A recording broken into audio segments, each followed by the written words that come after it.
Five levels of consciousness. I know we're just talking numbers, and now we're going to get into like this kind of stuff. This is what I believe. I believe that as you become a more mature professional, you will have more influence.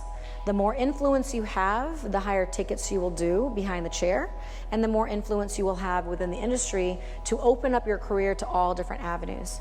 At what point, Cole, share with us, like when you decided you weren't going to be behind the chair full time anymore, what happened in that transition? So it wasn't necessarily my choice. I'd been behind the chair for maybe 12 years, and I was in Boston, and the state of Massachusetts wouldn't give me a license for about 6 months. So the company I was working for moved me to California because I could teach whilst I was kind of getting my license in California. So it was very, very random. So it was kind of against my will, but it worked out. And I eventually got my license in Boston. And was it scary for you at that time? Terrifying. I'd never taught before.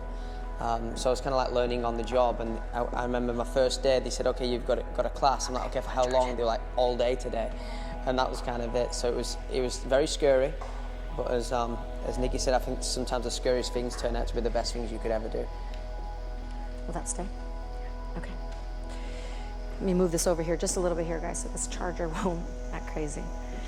The reason I ask that is because it's always going to be scary when you're ready to expand your career. How many of you guys want to be educators? How many of you want to be a leader inside of a salon, a manager, a leader, a trainer? How many of you want to be on stage and do session work or photography and photo shoots for magazines? Yes. Anybody else have any other aspirations? How many of you want to start your own product line and be a distributor or be a manufacturer? A wig manufacturer, yeah. So I mean, all of you guys have really lofty, ambitious goals. And so that means that you are going to take your career into different paths. In order to do that, I believe you have to master leadership. And at the core of leadership, I believe these are some of the cruxes of when I teach leadership, what we teach. So the first is to understand your influence and how influence works. Does anyone know what influence is? Anyone define influence? I know you think you kind of know, but like really, yeah. Yeah?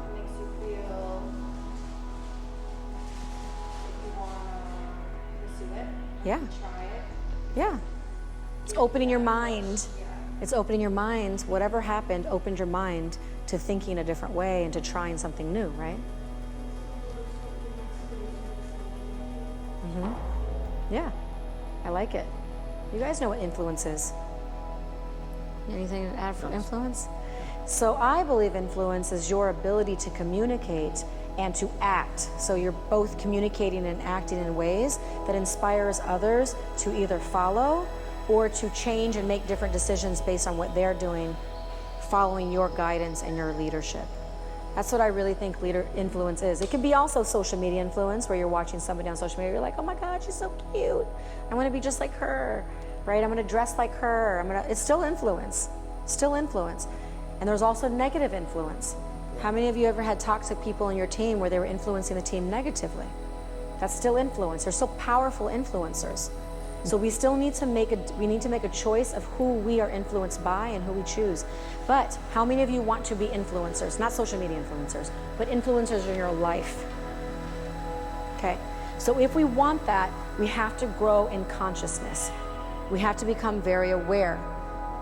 In a lot of these lofty books, they call it mindfulness. Okay, mindfulness is where we become very self-aware. The crux to most leadership enhancement is self-awareness. It always starts there. How many of you guys are working around people where you're like, they are totally unself-aware? Like they don't even know what they're doing. They're literally like, they got sharp edges all over the place and they're just hurting people as they go through life. You know what I mean? They don't even have a clue that they're doing it. We don't want to do that. How we can change that is that we become very aware. And how we do that is understand the difference between different centricities. Just like, remember in the beginning of class I said today, I am not a teacher-centric educator. I am a student-centric educator. Do you guys feel that based on your experience of sitting in class with me and with Cole all day today, do you feel like that's true? I'm very concerned with how you guys are feeling, how you guys are thinking, I'm concerned about my words. I'm very careful about the words that I'm using because words have power, right? So I'm selecting very cautiously how I communicate things. This is something that happens when you are no longer me-centric. How many of you guys are around people who are me-centric? Like, it's my tool, don't touch it. Or I'm not sharing a station, it's my station. Or I'm not doing that, it's mine. You know what I mean? You know what I'm talking about. You know, you guys know like sharing stations is like a new thing. Well, it's not a new thing. We've been doing that shit since the 80s. But the fact of the matter is now all of a sudden, stylists who are very prima donna, they're like, I'm not sharing a station. Yes, you are, because you don't work in that station 24/7. If you worked in there 7 days a week, you didn't have to share it at all, but you don't. So when you're not using that station, we have to make that station productive. And so therefore you're sharing a station. That's just how it goes. And so we just need to talk about it like that from a production standpoint. But being me-centric, here are some of the qualities. Very me, they come from a place of deficiency. It's always what I don't have. It's the victim mentality, right? It's that difference between being a manifester and a victim. A victim is very simple. Let me draw it for you. If you are the victim, you think the rest of the world impacts you. You don't believe you have impact into the world. When you become a manifester, that switches. All of a sudden, you're like, nope, it doesn't matter what the world is doing. I can take what I want from it, and I will certainly take what I have, and then I will influence the world. I will put out. Do you see what I'm saying? Versus taking things in. And you will be around people that are victim mentality, me-centric all day long. That just means they haven't made the level and jump to become professionally mature. Then you will have to select very carefully if you want to work around them or not. Okay? And if they're willing to be guided. Then, to go out of me-centric, you have to go into self-centric. Self-centric is when you all of a sudden start to self-analyze and self-assess, right? We're going to share what that looks like in the next slide. Group-centric is where you are starting to exert a slight bit of influence, right? So now, I want you to see it and visualize it like it's like a bubble, right? So either it's like everything's me, inward, or it's thinking about myself and then now starting to influence in a small way to my groups around me, my business, my team, my whatever. And then the bigger impact is that when you start to become community-centric, now you start doing things for the community. And then you see big players that are now becoming what we call world-centric. They don't think to influence just their community or themselves. They think, what kind of impact can I have on the larger picture, on the industry? How many of you want to help change the industry? So you are already desiring to be world-centric. You just have to get there. And part of getting there is our next slide. And that's going through the process of personal development. The rhetorical triangle just talks about the type of influence you're having. So this was taught a long time ago, and it's really the foundation of communication. And so you can either have ethos. Ethos is just have you guys heard the word ethos? Ethos is the vibe that you're creating. That's basically like the new terminology for it. Like, how many of you guys ever had somebody walk in a room and you're like, yeah, they got that vibe. I love that vibe that they're giving off. That's ethos. You're sort of creating that vibe of who you are, how you dress, how you talk, how you act, how you give, how you work, how you do everything. It's just your ethos, right? And then the other is pathos. Pathos is really the emotion that you can create. Can you evoke emotion? And in your guest experiences, if you can evoke emotion, you will create memory. If you can create memory of that guest experience, you will sear the memory of you onto them, and you will imprint. And then if that can happen, they're yours. They're yours. Right? And then there's logos, which is my favorite, which is logic. All the brain stuff, all the information, the data. Do you have it? So you can't have, again, it's an equal amount of thirds. Some people are stronger in other ways. Some people are just like, they just got the good vibe, but they don't have any logic to them whatsoever. You know, have you guys ever met those people?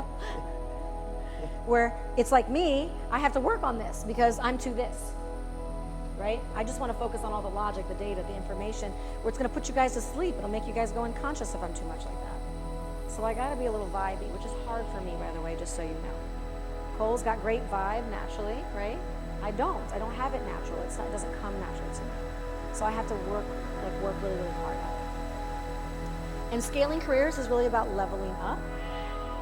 Owners, this is specifically for you, and people who are interviewing at salons, one of the big questions that you need to ask is, what are the ways that you can grow my career? What are the levels? Do you have tiered pricing? Do you have responsibilities? Do you have promotion system? Can I be promoted from this level to the next level? Those are big questions to ask. If you don't have that, no worries, you can. Just give me a call, I'll help you do that, but it's not that hard. Okay, let's talk about personal development. That is so grainy. Okay, so that says, if you look on your slides, the process of developing personal skill and leadership consciousness, which means, leadership consciousness means that you are now aware that you impact people. And that you can actually lead others to success as well. How many of you, by a show of hands, care to lead others to success?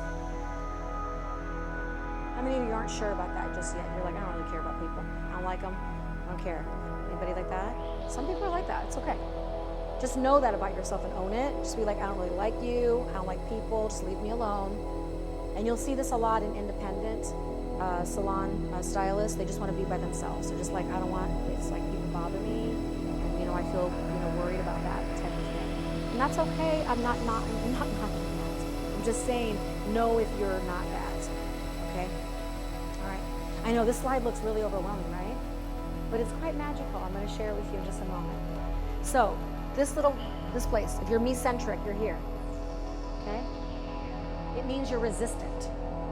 How many of you find yourself being resistant to things sometimes? Or like somebody's telling you and you're like, I don't know about that. You know what I mean?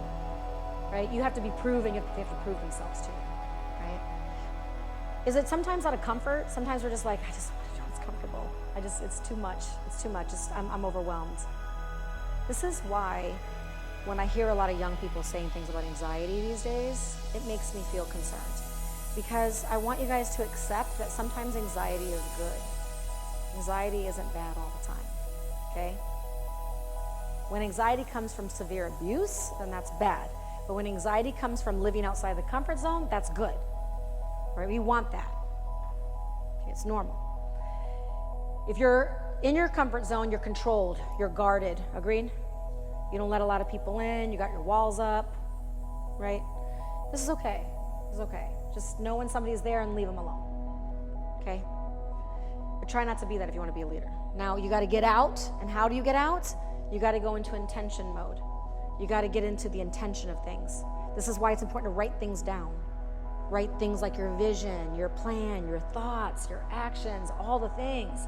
So if you have like an intention, like I want to do this, and I want to do this, and I want to do this, that's why I asked you guys, what 3 things you're going to work on? So you have some intention behind it. And if you can get some intention around it, is it going to cause anxiety? Most likely. You're going to be living in a state of anxiety. You're going to be like, oh my God, I'm freaked out. It's really scary right now. Sometimes do you guys feel that way? Like you're just like, I don't know what's happening, but I just need to like go on vacation or something. How many of you guys feel like that? All the time. All the time. That means you're always out of comfort zone. That's actually pretty good, I think. But in the anxiety realm, sometimes things can happen. Self-doubt. How many of you guys go there, I'm not good enough for this. I shouldn't be doing this. This isn't for me. I'm going to give up. I suck. All the things that we do, our own narrative that we're telling ourselves. We have to get out of that a little bit, right? And then you need validation. So sometimes you need validation. Like, please tell me I'm good enough. Please tell me what I should be doing. Please tell me, right? Because I can't do it for myself. But if you can do it for yourself, sometimes validation isn't necessary at all. Like, I got this. You can talk through yourself. You're training yourself to talk to yourself, your own internal voice. And then maybe you have some objections. You're like, I'm not really ready to do this just yet. And when somebody tells me that, I'm like, okay, no problem. If you still aren't ready, we can wait until you are. But tell me what it's going to look like when you are. What will that look like? Right? Have you guys experienced this realm? This is good. This is good. And then you move into here. Now you're like, okay, I'm ready. So now we go into discovery mode. Discovery mode is self-analysis, not self-criticism, right?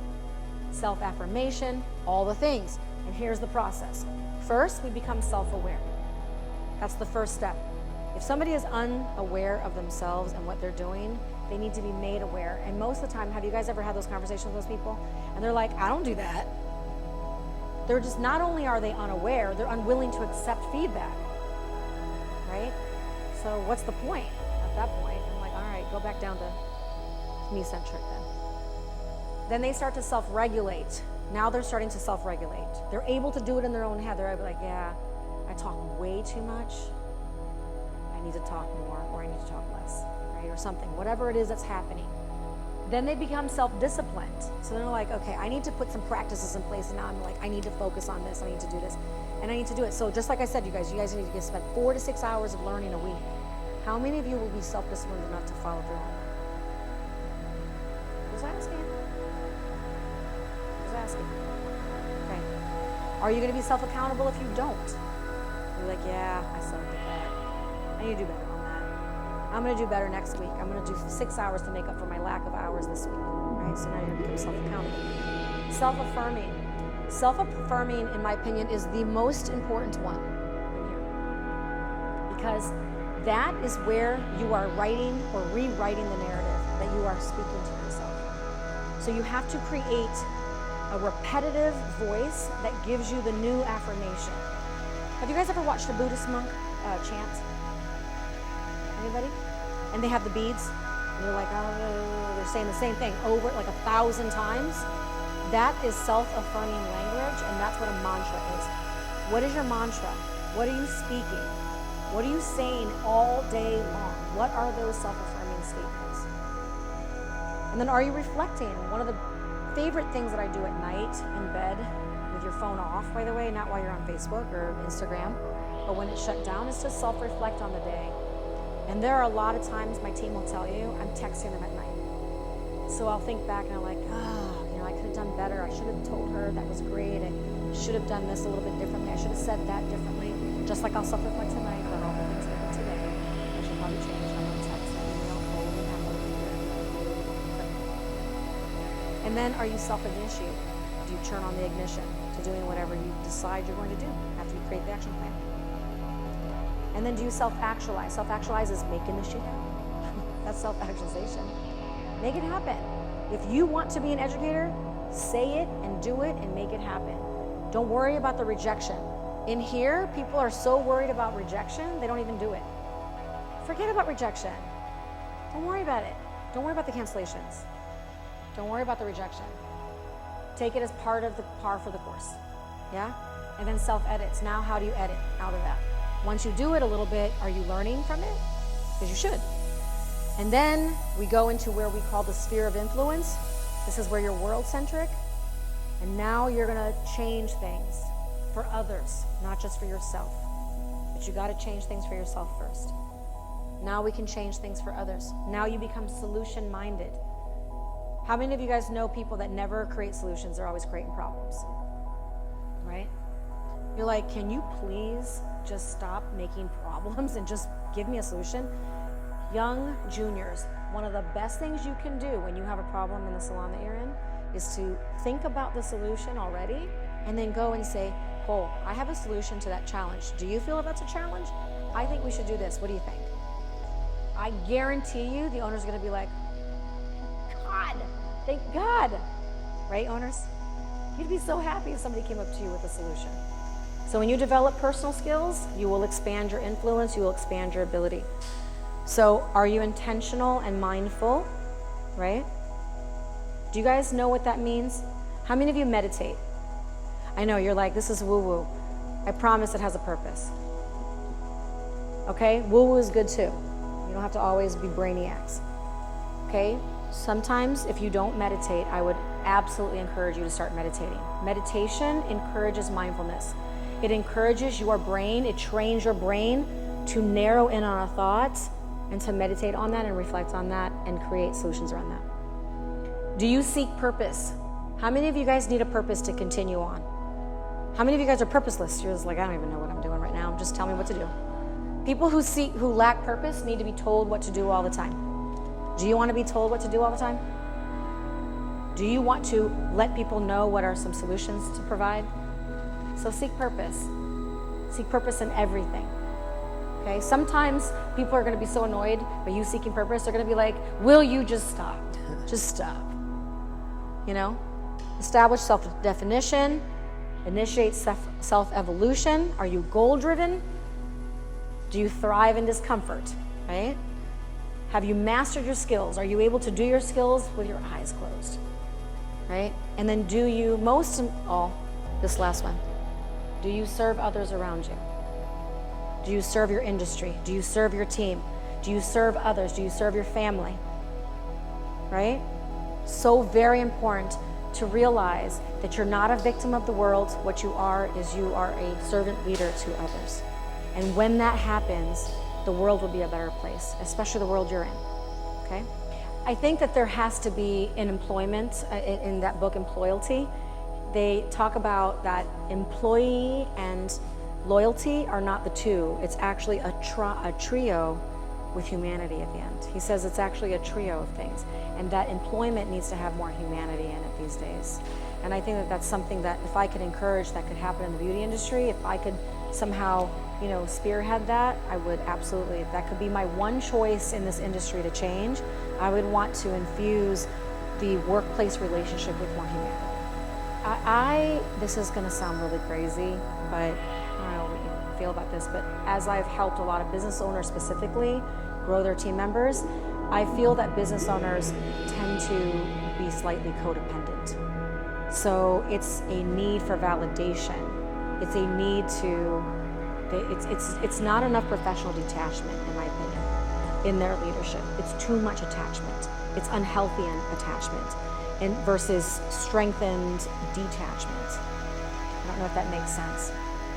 I think sometimes we give way too much and then we expect too much in return. We feel underappreciated, therefore we become emotionally reactive.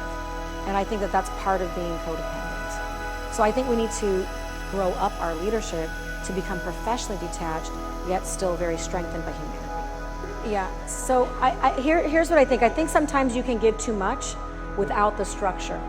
You can give too much without the defined terms. You can give too much without the balance and the boundaries. And so if you are doing that, I think it can end up being a very challenging scenario where on both sides it's feeling very unsatisfactory. So I think that our industry lacks the structure, lacks the scalability, lacks the definability that we need in our leadership structure inside of our companies. We're too artsy in our leadership and not enough structure. I think if we had more of that, and then instead we just give and give and give randomly, and then we're like without limits and boundaries, then all of a sudden we're like, wait, that wasn't good. I think it is a growth. I think we're all experiencing growth, but young people, as you can hear owners talking, it's always this, where's the balance in things? And so I just think that know that we want to give you the world. Owners want to give their employees the world. They really do. I just think it's a matter of deciding I just think it's a lack of structure. We just have to build up the structure so that we have definable terms of when it's enough, when it's enough, and what they need to do too, because you don't want them to feel like they don't know what to do either. We don't want the juniors to feel like, I don't know what she wants of me. I don't know what she expects, And then, by the way, their definition of employee loyalty is completely different than our definition of employee loyalty these days too. And so that we understand that. So we do need to open our minds up a little bit more. But let's dive into consultations, and I'd love to let you kind of lead this to start. Yeah. But so this is an 11-page consultation guideline that we use to train consultations. So I wanted to share that with you guys. If it is not working, please let me know on break. I'll just send it to you via email. It should work. You have to put your email in and then just download it, and it's free. But it really is very comprehensive and very thorough. And juniors, this will absolutely help you. Now, do I want you to use this to do every single consultation? No. No, I don't. So let me clarify that. I don't want you to use an 11-page consultation form to do consultations, okay? This is for you to practice and learn consultations on how to do them better. We want to make sure that we are 100% thinking of all the things. Now, true masters and advanced people like Cole, when he does a consultation, he can do this entire 11-page consultation guideline in like 3 minutes in his head, because it's practiced. But you guys aren't practiced at that. You don't have the map yet. You don't have the GPS. So think of this guideline as the GPS to think your way through a consultation. Okay? So, does everyone still have that? You need it? If you cannot access it, please let me know on break. I will just share it with you via email. It should go through, but sometimes, technology. Okay. So this is a quote that I put together that I feel strongly about. But it's just basically to understand that you are delivering an experience. Does everyone know what that looks like? Has anyone ever performed on stage? Raise your hand if you performed on stage. Dance, art, I don't know, beauty pageant. How many of you are beauty pageant queens in here? I don't know. I used to do beauty pageants when I was younger. I don't know what I was thinking. Can you believe that? And I was so bad at it, just so you know, I was so bad. I don't even know what I was thinking. My mom made me do it. I was a total tomboy, but she made me do it. Anyway. I was in a boy band with my twin brother. You were in a boy band? We were in a boy band, What yeah. was it called? What was your boy band called? Oh my goodness, we were called Dice, and there were 6 members, so each one of us was the side of the dice. This is it's a true I love story. it. Yeah, I love it. true I love story. it. Yeah. I'm sorry I told you that. British I don't know why I invasion. told you that. We were great. So the reason No. the reason I bring this up is those of you that performed on stage, would you be on stage and be like, I have to go to the bathroom, I'm having a bad day, or would you act any kind of way on stage? Like you would perform to your character, agreed? So all of you, do you know you're in character when you're performing a service, yes? What's your character called? Throw them out at me. Dice. Nice. Oh. Dice. I'm Nikki the stylist. Nikki the colorist. Lisa? You have to be a gay waiter?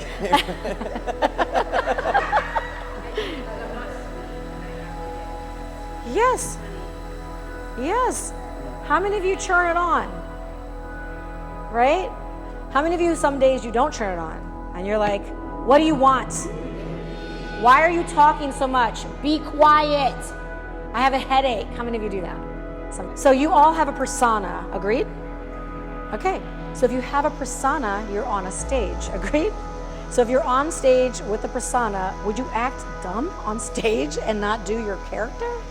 It's the same thing. You are on the service platform. This is the performance platform here. And we are performing. You know when you can get out of character? Back there. You can go back there and then you can get out of character. You'll be like, that bitch is crazy. Okay? And you can get back on the floor. You're like, okay, we're gonna do this today. You know what I mean? We all do it. Anyway, understand that that is part of professional detachment. Stay professionally detached. Don't be like, girl, you wanna go get a drink later at the bar? You wanna go clubbing with me? Come on, go clubbing. Because then now you're no longer professionally detached. Now you're friends. And the problem is when you're friends, you can't raise prices and you can't tell them these are your hours because they're gonna call you to be like, come do my hair at my house, girl, at midnight. You know what I'm saying? Okay, you are in business. You're not running a hobby out of somebody's kitchen. You are in business.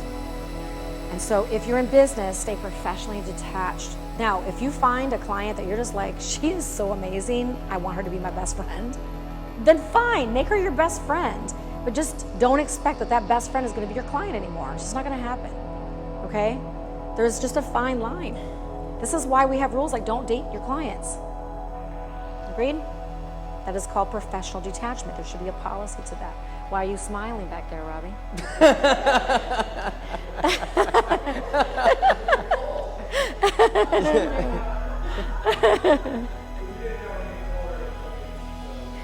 You guys are in a boy band now too? Oh yeah, yeah. To touch on that a little bit as well about it being like a performance, I went to it's one of the best cosmetology schools in America. It's called Penrose Academy in Arizona. It's fantastic. And what they have at the reception is like a trash can. But it's not for trash, it's for people to put negativity and bad attitudes in when they walk in the building. You can pick it up on the way out, but when you walk in there, and if anyone gets in and are a little bit sassy, they're like, can you go to the trash can right now? And they go and they like, just doing that mental thing. Put your sass in the trash. Yeah, it's really cool. You can even do that in the break room or whatever, right? Just get it out, and it is a performance. It really is. It's the same if you go to a restaurant and you get amazing customer service. Like, they could be going through anything. They probably don't want to be serving you guys, like, truthfully. They probably don't want to be there, but they act But like they do it. Yeah. They do it. You said you married him? She great. married him.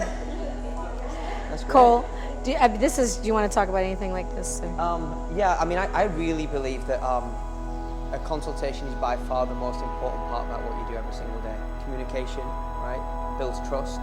Because if you really think about what you're doing, when a client walks through the door who you've never met before and they sit down and you've just got to do it, that's a lot of pressure, isn't it? I mean, if you maybe don't really think about it because it's quite stressful, but you're just meeting random people and you have to form that connection.